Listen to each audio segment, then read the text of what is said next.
So we kind of had some questions we reserved for the end that are what the fuck questions. Things that we're just not really sure what it means or what was going on, and maybe we can help each other understand these things.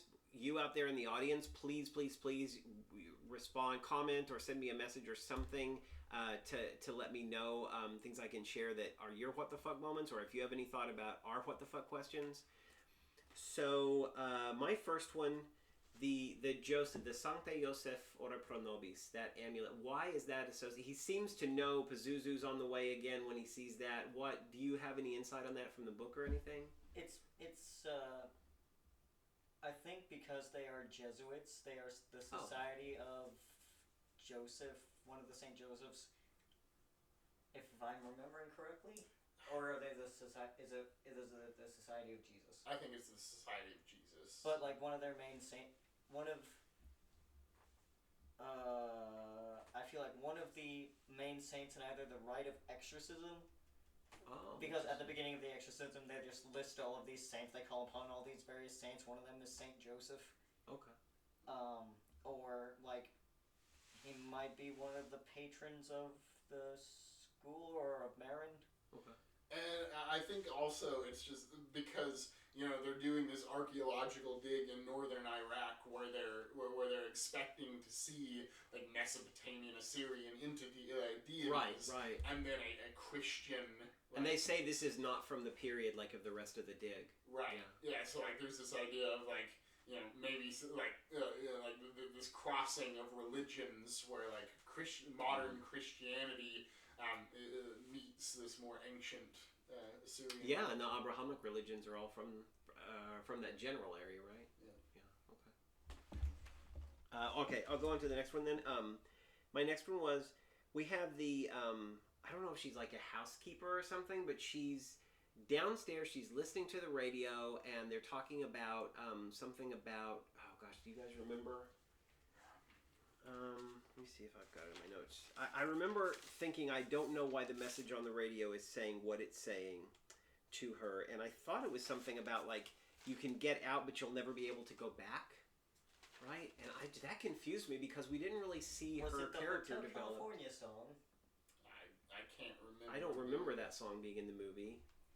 I'm not even sure what year that song was written, but my brain just immediately jumped to Hotel California. Because you can never, right? You can check out anytime you like, but you can never leave. Yeah. Yeah, quite possibly. So from the words you just put forth, I don't know, like with that character specifically, which would be Willie, if it was the character. You said, earlier. With that character specifically, it doesn't make any sense. But in a general sense, this idea of you can get out, but you can never go back, might be a reference to the end with Karis. Oh, sure. Getting the demon out of Reagan, but then maybe or a reference to Lost Innocence. But in the movie, we barely see that character. I would like to know more about that character, so I think that's why I was a little confused. Mm-hmm. Yeah, like why would they include that about her character when they don't develop it more, as opposed to the book? That is actually a thing that pops up a lot that we can kind of prevent. So first, my what the fuck question. Yeah. That gets into like what we will segue to in a second. Yeah, I have one more too. Okay, go ahead and do yours, and then we'll. Let's see here. Okay, so mine is about the cop. I cannot remember, Lieutenant Kinderman. Yeah. William Kinderman. William Kinderman. I would say his motivation, like at one point, he's talking about, you have to keep inquiring. You have to be thorough. If certain Brits hadn't said, "What is this fungus?" we wouldn't have penicillin. But earlier than that, there's something that he does where, like, it's almost like he doesn't want to know, right? He's asking. I can't remember the specific instance, but I remember very close to each other. I was like, at first you want to be very thorough, and then you don't want to be very thorough. Also, he's around during the exorcism, but he doesn't seem to be asserting as much authority or as much force as he could to try to get in. And so I'm wondering, like, what does he know or not know?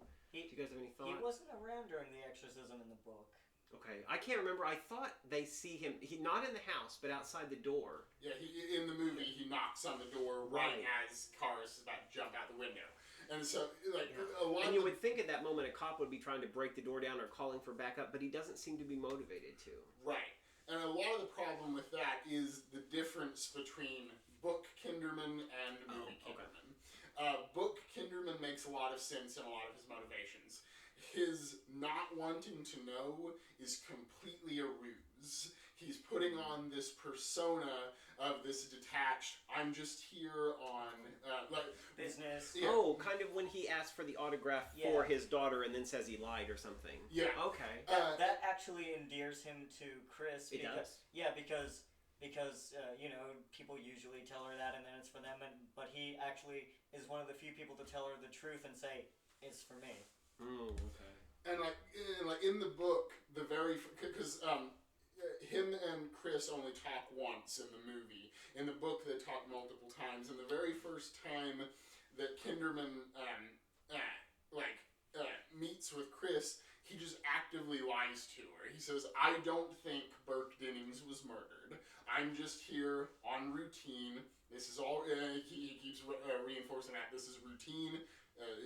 It's nothing important. Just routine. Just want to ask a few questions. He knows Burke Dennings was murdered, as he thinks to himself later on, because Burke Dennings' head was found all the way facing backwards. He knows that the possibility of that being an accident is next to nothing, and so he's actively lying to Chris. And what you were saying, I think before the camera started, but we were talking about the origins of his name. It is Child Man. Right. He puts on this very innocent persona, which does not come across in the movie. In the movie, they go for this more hard-boiled, sitting in a dingy bar detective. I always pictured him with in the book, with a jovial Southern accent because of the way he's put forward. Because he is this very. Since he said he's from New York, and with him dropping all this Yiddish, and I just get this thick Brooklyn Jewish accent. Yeah, that's also fair. But and he is supposed to be this very endearing character that comes off as he presses on questions, but not too much where it feels like he's interrogating someone. Because he's trying to play the good cop without a bad cop to back him up. But then that persona falls where he's in the book, he's nice and jovial with everyone, and he's it's all incidental, and don't make anything out of it. And then he's at one point he's can you bring your housekeeper Carl out here? I just want to ask him something. And Chris is oh yeah, certainly. And she brings Carl out, and as soon as Carl steps out, Kinderman looks at him and goes, "You have the right to remain silent. Anything you say in court can and will be used against you." Because at that point, he believes that that Carl murdered Burke Dennings because Carl keeps slipping away. And I believe they avoid that in the movie. I believe there's an opportunity when he's talking with Chris for him to speak to Carl. I believe that's the other thing where he's not being thorough. It's right before he says the fungus penicillin line, but before that, he just didn't really care to talk to Carl in the movie. Right? Yeah. I'm also wondering if his Judaism isn't part of his being kind of a liminal character, between religious systems, but overlapping between, the other religion and the familiar religion, as Judaism often does in our society. I also wondered, what is he on about with the movies? Twice he mentions, come to the Crest and see these movies with me, I think to two different people. And he mentions casts that, to me, I can't imagine that there's Othello with Groucho Marx and somebody else, and there's Wuthering Heights with Jackie Gleason, and you're surely they never, I didn't look him up, actually, I should have, but surely they never made versions of Othello or Wuthering Heights, I would think. And both times the response is, I've seen that one. Yeah, and so first of all, and this gets into another, we're already bleeding into differences between book and movie here. That's fine. First of all, the first I've seen that one does not Karras does not respond with that in the book. He says, "I can't right now, maybe another time." Okay. Secondly, I think because I am just as clueless about the cast choicing, and what makes it even more confusing, he gives completely different names in the books. The cast that he's saying, this one plays this one, they're completely different actors in the books. It's interesting. It seems to me it's the first scene where he meets Karis that he's talking about. You look like somebody or other. Brandon. Yeah. I can't remember, but somebody in the movie Body and Soul, and Karis says you look like Paul Newman. So there's already actors. They're already being assigned like acting, and then they're like acting personas, actor personas. And then later on, when they're talking about come see a movie with me, they're giving what I assume are false casts. So it's almost like come see this thing with me that can't be real, where the wrong people are playing the parts. And I wonder if that's maybe part of the possession metaphor or something. Yeah, that definitely feels like this idea of like putting up this false identity could definitely be read into like the doubts around Reagan actually being possessed come to mind. You know, is she just acting? Right. You know, or like beyond acting, is she just delusional? Because obviously, like the things that she puts herself through, I don't think someone would do for attention. Right. Honestly, whenever Kinderman was asking Damien to go to the movies with him, all I could think was that he's asking him on a date. I thought that too. And at the end of the book, he asks Dyer, and Dyer tentatively agrees, but not right then. Oh, okay. Yeah, that's actually because I didn't think like Dyer is pretty open, at least to Damien, that he is gay, and then so that could be seen as, and then in the second book, Legion, the Exorcist Legion, or no, it's just called Legion. Never mind. Like William Kinderman and Dyer are really good friends, and they like go to a coffee shop. That's all the right, time. because I read that years ago, like in junior high, and I remember that. Yeah. So it could definitely be like maybe the formings of a relationship there. Okay. So since we've already kind of moved in the direction of differences between the book and the movie, I can't really say on these, but do you have any other ones you want to mention? Yeah. Sure. So from the very beginning, the movie makes a very poor decision in my eyes with how Damien treats the homeless person in the subway tunnel. Oh yes, thank you for bringing that up. In the book, the man asks, can you help an old altar boy, Father? And Damien walks up to the man, takes money out of his pocket, puts the money in the homeless man's pocket, pats him on the shoulder, says, "You're gonna be okay," and then leaves. In the movie, he stares at him condescendingly and then walks away. And it makes sense in the book, trying to show that Damien is a genuinely nice person who wants to help people, which he does later on completely selflessly. And so this decision to just have him condescendingly stare at a homeless person and then walk away. I agree with you. It makes him unsympathetic, and early in the movie too. I feel like the movie probably confused Damien's internal struggle, because like during that scene he was like, oh god, not another one of these guys, not another piss-soaked homeless guy that I have to be nice to. I don't want to be nice to people right now, but he makes himself be nice anyway. Yeah, and like it's important, like he wouldn't be an asshole to someone in an economic, like in a lower economic position. Because he himself has taken a vow of poverty, so he knows what it's like to be poor. And secondly, in knowing what it's like to be poor, his mother was also very poor as an immigrant that does not speak any English. They had a very poor upbringing. His brother says to him at the hospital as well, this wouldn't happen if you had pursued a different career path. You'd have enough money, you could take care of her. Right. Yeah. Yeah, so there's this this animosity towards homeless people that just is not present, and Alex was saying, there is this I don't want to deal with another piss-soaked person tonight in the book, because he's just and he kind of gets into this man does not have enough faith in God sort of situation, but we don't get those thoughts in the movie, so it's confusing. Sure. Yeah, and then it's so weird in the movie because it's just like he just stares at him condescendingly, walks away, no words. It's if they'd even give him some dialogue at some point talking about how he feels about helping so many homeless people, but that's just not there. And the demon even even uses that homeless guy's voice on him later, asking that same question. Yep.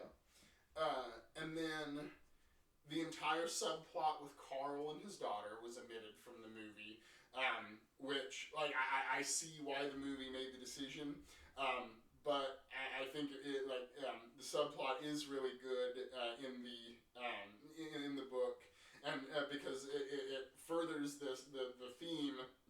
Excuse me.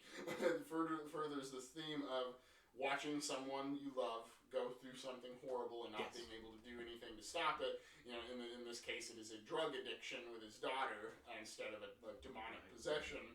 But it pushes that theme forward,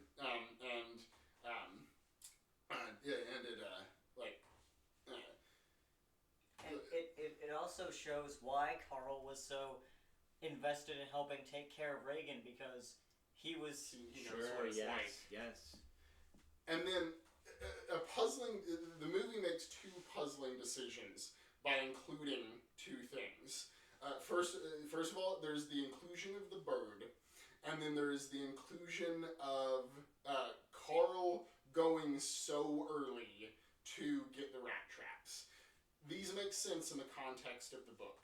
The bird is a plot device used by Kinderman later on. He scrapes a bit of paint off of the bird's beak and then analyzes it and figures out that the paint Reagan used on the bird is the exact same paint used to deface the statues. Oh, I was wanting there to be a better connection with the desecration of the statues. I see. And that is in the book, and so it's heavily implied that it was Reagan that defaced the statues. Somehow, and that's kind of the creepy question that lingers in your mind is like, how did this 12-year-old bedridden girl manage to deface the statues?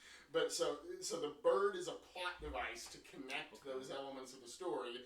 And the bird, in a sense, tells on her. Yeah. And so that makes no sense without Williams' his whole investigation was omitted in the movie. And then the second, Carl going... and Alex, what you were saying, the dumb bird tells on her. Yeah, so it could be seen both ways. Yeah. Sorry, go ahead. Oh, you're fine. And the second thing, Carl, when Chris asks him to go get the rat traps, he's like, okay, I'll go do it right now. And she's like, well, don't do it right now because all of the stores are closed. He's like, it's fine, I'll go do it. And he leaves. This makes absolutely no sense in the movie because it's like, well, if the stores are closed, how's he going to do it?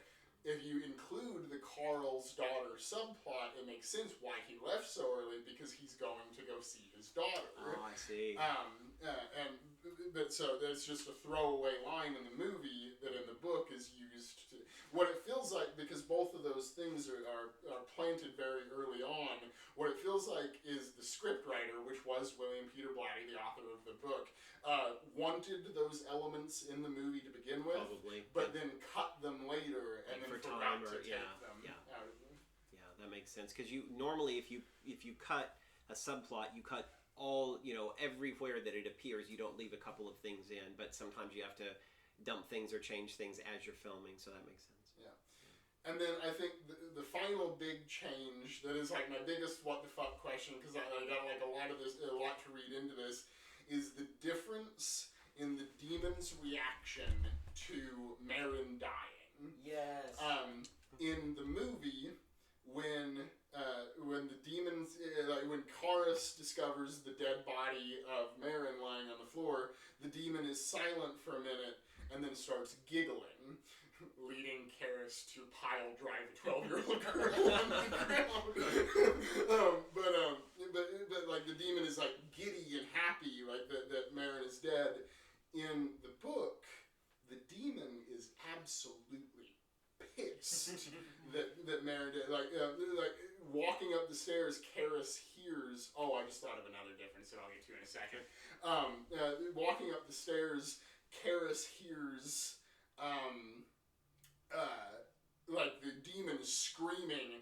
It's like, come back to me! You come back so I can win this final fight, Marin! And so Karis walks in, he's like, oh shit, Marin's dead. And like the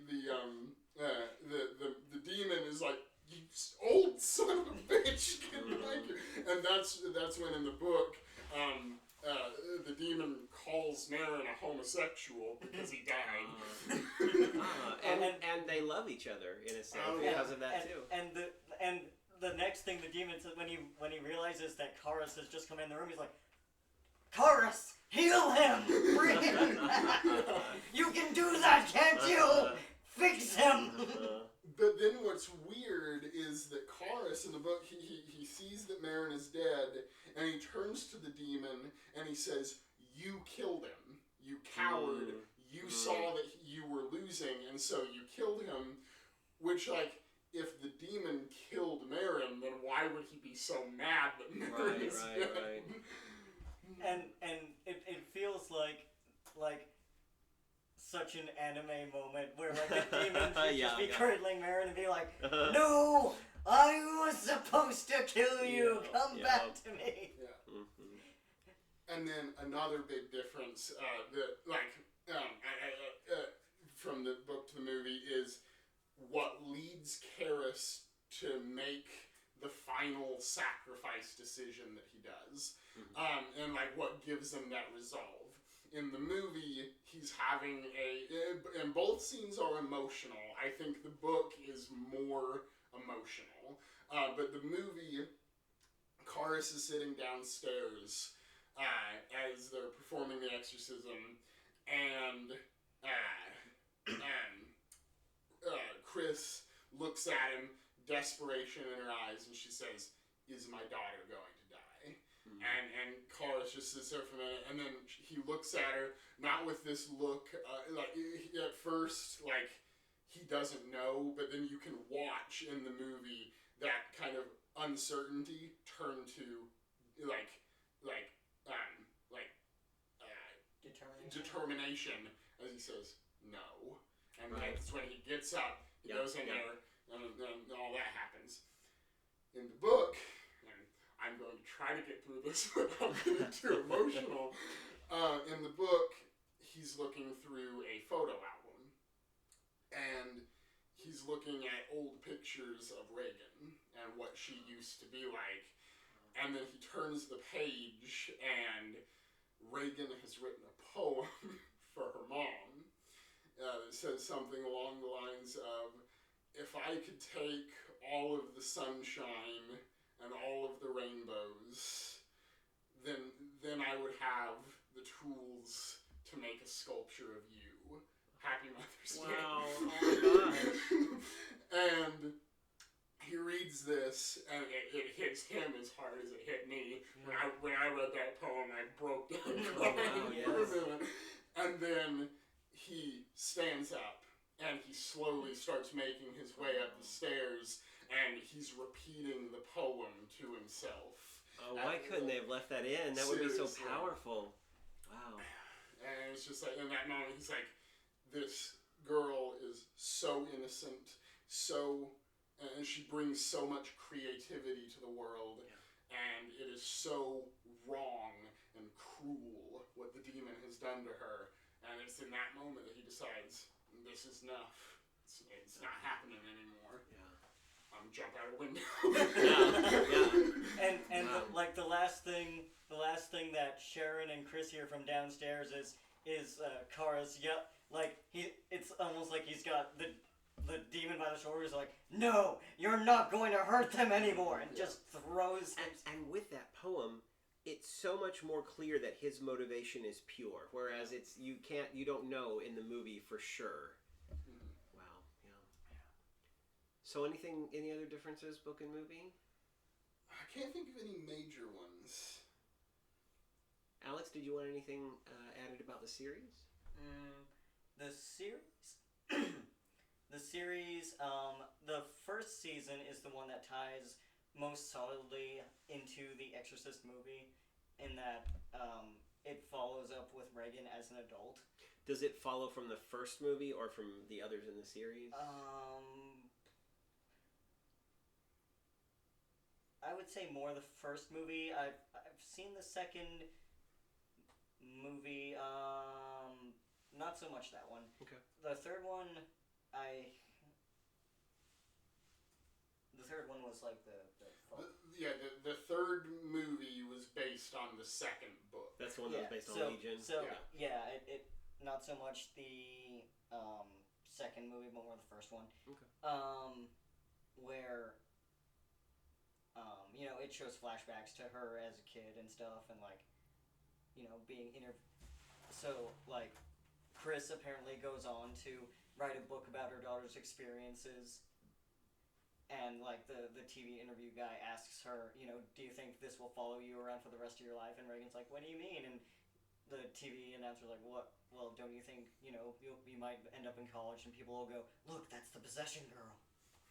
Which is why, in the show, she does end up changing her name when she's an adult. Okay. And doesn't tell her family, you know, about who she was until Pazuzu comes back into her life and starts hurting her kids, possessing one of them. Okay. And that, you know, his goal isn't to possess the kids, it's to get back to her. Because apparently she was like the perfect vessel for him. Wow, to put her in the position her mother was in, but after she's gone through it, that must be rough. And he actually, when he has taken possession of Reagan again to the point of nearly being fully integrated, he does end up actually killing Chris. Wow. Mm-hmm. And interestingly enough, he's toned down his homophobia in the series. Like, he's confronted with the main Exorcist, who is gay, and, you know, pretty open about it to whoever bothers to ask or who knows him, and he's just like, so it's you, the famous Exorcist. I thought you didn't like girls. Even demons can change their sexual needs. Oh, and any mention of Exorcist sequels is missing. It cannot be complete without mention of the parody sequel Repossessed, starring what's his name? Leslie Nielsen, is that his name? He's a famous comedian, yeah. Yeah, Leslie Nielsen, and really interesting enough, Linda Blair. Oh wow! Plays Reagan McNeil in The Exorcist. Right. She comes back in the movie Repossessed as Linda Blair, as Reagan, but she gets repossessed, gets possessed by the demon again, but it's a comedy. I've never even heard of that. I have to see it now. That's great. I wonder how much that comedy played into the series and what happens in that, because I just realized there's an odd parallel. You know how you said Father Karras pile drives her into the floor after Marin dies? One of the things that Reagan does when she's spiritually holed up in her old room as the demon is trying to finish fully integrating with her, and she just has her I'm so sick of this shit moment when she hears the screams of her children as the demon is making them hurt themselves, so that he won't kill them outright with his powers and stuff. So she opens the door and he thinks, yes, I've got it. And then she pile drives him into the floor and just starts bashing his head into the planking. So that's an odd callback to Father Karras. Yeah. If Reagan remembered nothing during her possession, she remembered getting pile driven. I always imagine that was the exact moment the demon decided to peace out. So Reagan's unconscious for and in this eternal sense of torment, and then she finally gains consciousness to have a priest pile drive her into the ground. All right, you guys think of anything else? I think I've said about all I have to say. Hey everybody, thank you for listening to this. Please like, comment, share, subscribe for Conscious Mosaic, and there should be some more Geeky Friends Discuss coming up. We're going to hopefully get back to The Witch, which was the plan several weeks ago. Somebody else is wanting to come in and discuss Arrival, which is one of my favorite sci-fi movies ever, so we're going to have to talk about that. And I'll be doing some solo videos as well, when and where I can, so everyone have a fantastic night. Night.